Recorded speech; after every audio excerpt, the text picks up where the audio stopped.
Plus tard, les pères vont entrer en jeu, car les femelles seules ne peuvent pas assurer leur survie et celle de leur bébé.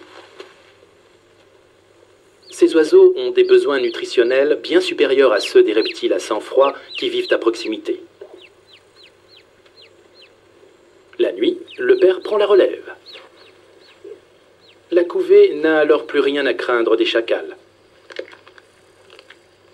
Pour plus de sécurité encore, certaines autruches pondent dans le nid du couple dominant, un peu comme chez les coucous.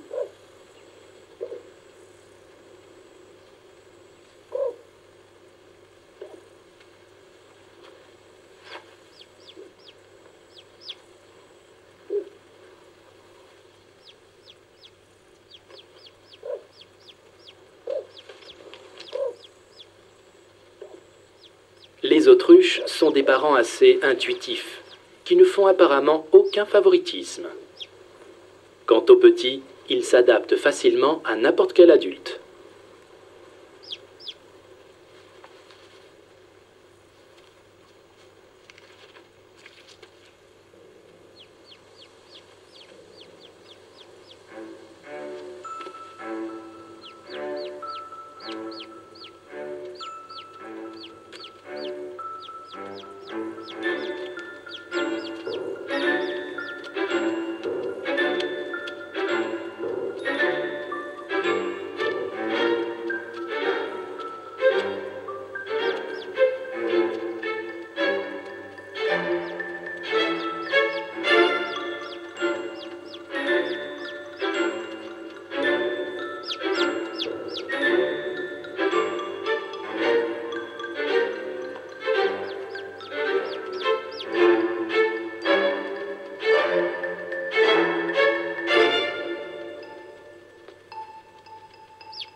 Les autruches s'occupent de toute la couvée sans accorder de préférence à certains oisillons, même pas aux leurs.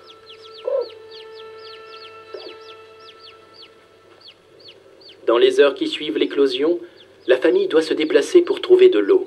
C'est vital. Les œufs qui restent seuls dans le nid sont alors en danger.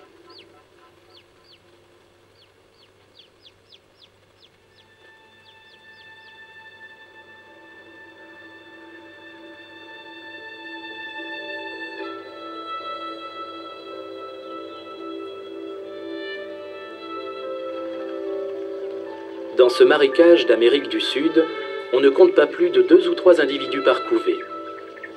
Les couples de tantales d'Amérique et de spatules sont engagés dans une course contre la montre. La nourriture est rare.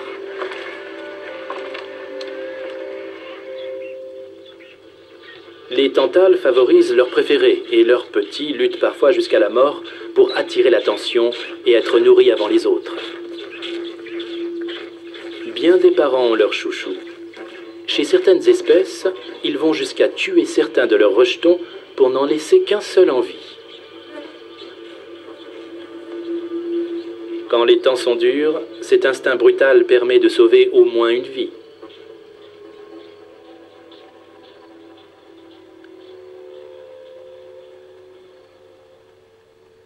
Voilà un couple d'oiseaux qui ne conçoit qu'un seul petit à la fois, capable de parcourir des kilomètres pour prendre soin de lui.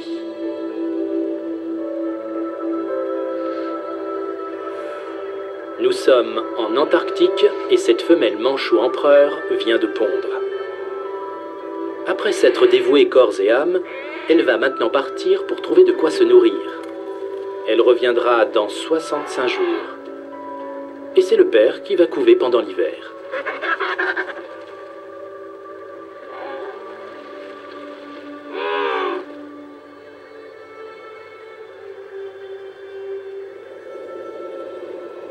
Deux longs mois d'hiver sous les lueurs dansantes du pôle Sud.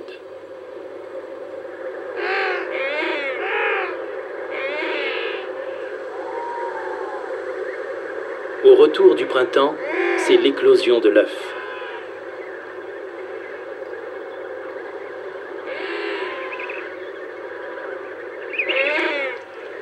Et la venue au monde sur la banquise du petit oisillon.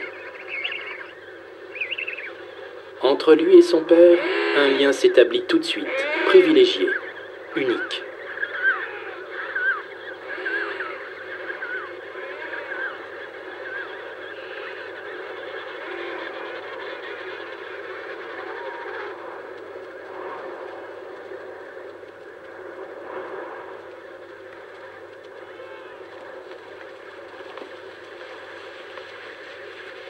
La mère est de retour avec une moisson de petits poissons d'argent ou d'encornets. Et les rôles s'inversent à nouveau. C'est à présent au tour du père de marcher jusqu'à l'océan. Parfois, certaines femelles arrivent trop tard.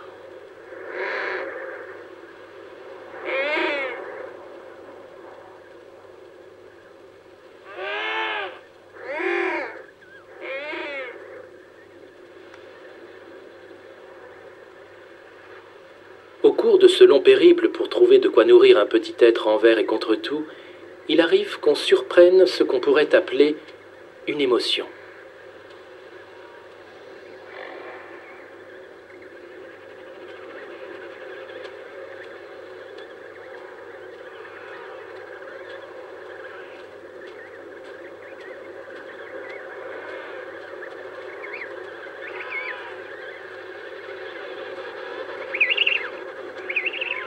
Au printemps, la glace fond et l'océan se rapproche. Les excursions de pêche durent moins longtemps. Pendant un mois, les petits requièrent une attention constante avant le grand départ.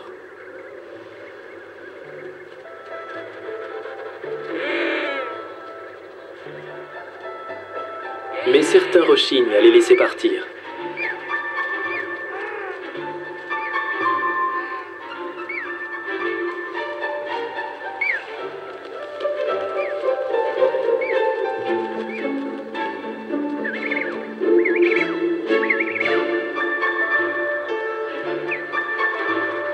Les jeunes se regroupent en bande, à charge pour les parents de les retrouver à l'heure des repas. Ces deux-là peuvent enfin partir pêcher en couple.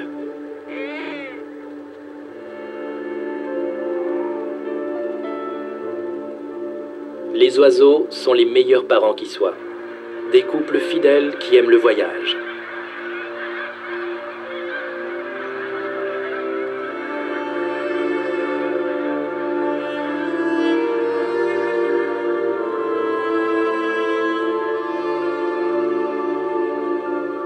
Cependant, la ponte des œufs les attache à un nid. Il y a des espèces qui font autrement.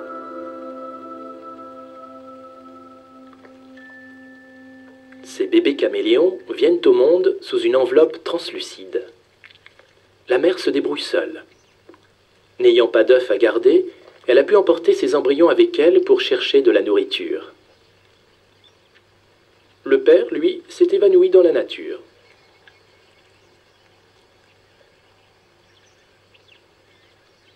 Elle ne donnera naissance qu'au petit nombre d'embryons qu'elle peut porter. Mais chacun d'eux est en sécurité là où il est.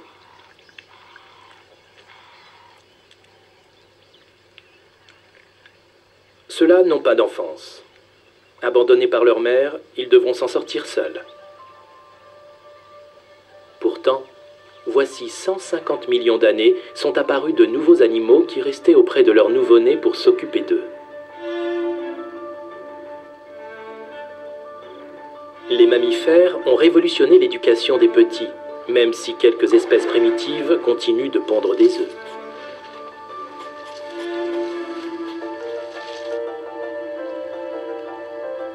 Mais dès leur naissance, l'échidné et l'ornithorynque puisent directement leurs aliments dans l'épiderme de leur mère. Tous les mammifères se nourrissent d'abord de lait. L'allaitement, une des merveilles de la nature. Ce lait à volonté dispense les pères d'une nouvelle tâche.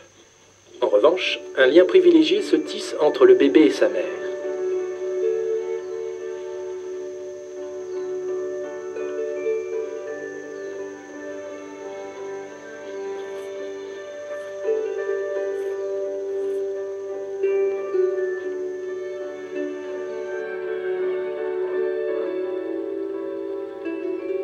Ces 2 oursons noirs de 200 grammes sont venus au monde au milieu de l'hiver. Un peu comme les araignées cannibales, ils se nourrissent aux dépens de leur mère. En 1 an de gestation et d'allaitement, elle y laisse la moitié de son poids.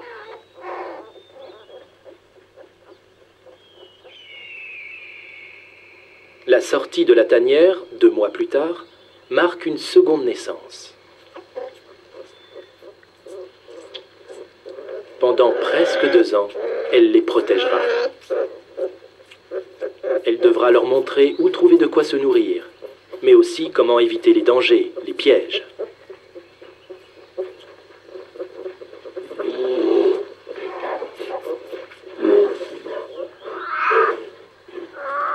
Le père absent est de retour. Incapable de reconnaître ses oursons, il risque de leur faire mal. La femelle garde ses distances.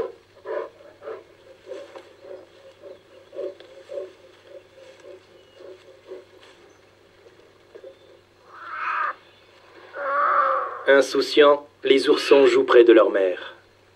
Comme les premiers mammifères, ce sont des explorateurs et des penseurs. Tout au long de leur développement, leurs instincts se sont émoussés. Les bébés font toutes sortes d'expériences et apprennent petit à petit par eux-mêmes. Leur mère les prépare progressivement à affronter les dangers. Pour cette biche émionne occupée à mettre bas, pas une minute de répit. Elle sait qu'elle représente une proie potentielle. Alors, il faut faire vite sans laisser aucune trace de la venue au monde de son petit. Le faon est déjà aux aguets, les sens à l'affût.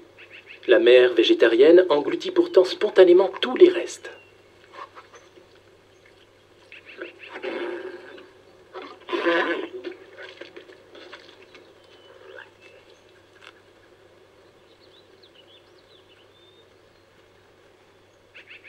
Dès les premières heures après sa naissance, le faon est sur ses gardes. Des loups, des coyotes et des ours peuvent surgir à tout instant.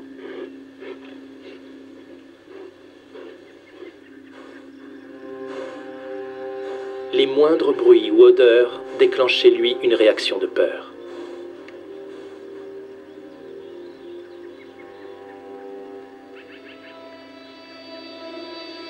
Et comme tous les ruminants de la planète, ce sont ses émotions et son instinct qui vont le guider.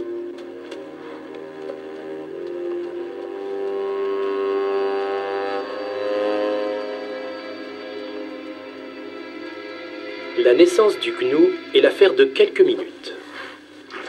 Les nouveau-nés, qui pèsent une vingtaine de kilos, viennent au monde parfaitement développés.